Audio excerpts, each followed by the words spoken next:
בוקר טוב. אחר הצהריים היום אני אפגש שוב עם שליחו של הנשיא טראמפ, ג'ייסון גרינבלט. אנחנו בתוך תהליך של הידברות עם הבית הלבן, והכוונה שלנו להגיע למדיניות מוסכמת של בנייה בהתיישבות. מוסכמת עלינו כמובן, לא רק על הצד האמריקני. כמובן שהדבר הזה ייטיב עם מדינת ישראל, לאחר שלא היינו בתהליכים האלה שנים ארוכות. לתושבי עמונה אני חוזר ואומר, אני נתתי לכם התחייבות להקים יישוב חדש, ואני אעמוד בהתחייבות הזאת. ביום ראשון אני אצא לסין. מותר למחוא כפיים בישיבת הממשלה? כן? תראה, אפשר, זה לא חיוני, אבל אני לא יכול למנוע התפרצות ספונטנית. עכשיו הרעש הייתה ספונטנית. לא היה רגע שחשבנו אחרת. איזה יופי. תודה. ביום ראשון אני אצא לסין יחד עם 5 משרי הממשלה.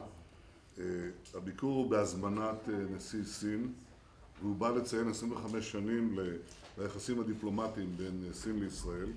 אני אפגש עם נשיא סין, עם ראש ממשלת סין, וכמובן שהשרים ייפגשו גם עם מקביליהם.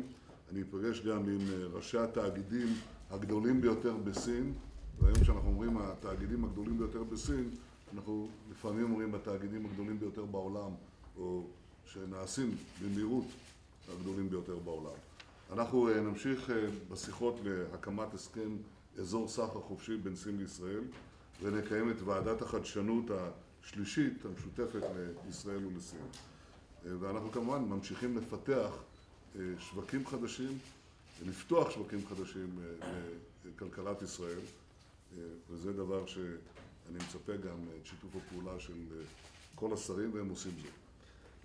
בשבוע שעבר קיימתי פגישת המשך עם נשיא רוסיה פוטין, ושם דנו בעיקר בנושאים שקשורים בניסיון של איראן להתבסס בסוריה מבחינה צבאית, לרבות הקמת נמל ימי איראני בסוריה. אנחנו גם הצגנו את המשך הניסיון של איראן להעביר אמל"ח, אמצעי לחימה מתקדמים לחיזבאללה דרך סוריה.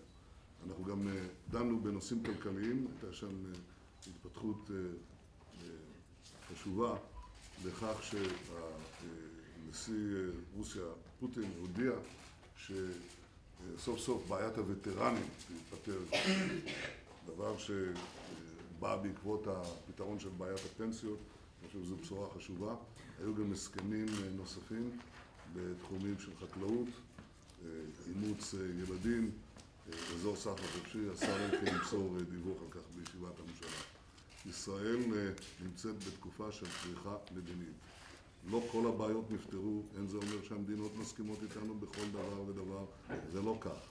אבל הרצף הגדול של הפגישות, גם עם מנהיגי המעצמות בעולם, והפגישות של מנהיגים שמגיעים הנה מדי יום, כמו נפגשתי עם נשיא בוסניה ועם שר החוץ של איטליה ביום אחד, זה יום טיפוסי. והשרים שנפגשים, גם כאן וגם בחוץ לארץ, מראה שישראל הופכת גם למעצמת ידע עולמית, מעצמה טכנולוגית עולמית, וגם לגורם חשוב בזירה הבינלאומית. תודה רבה.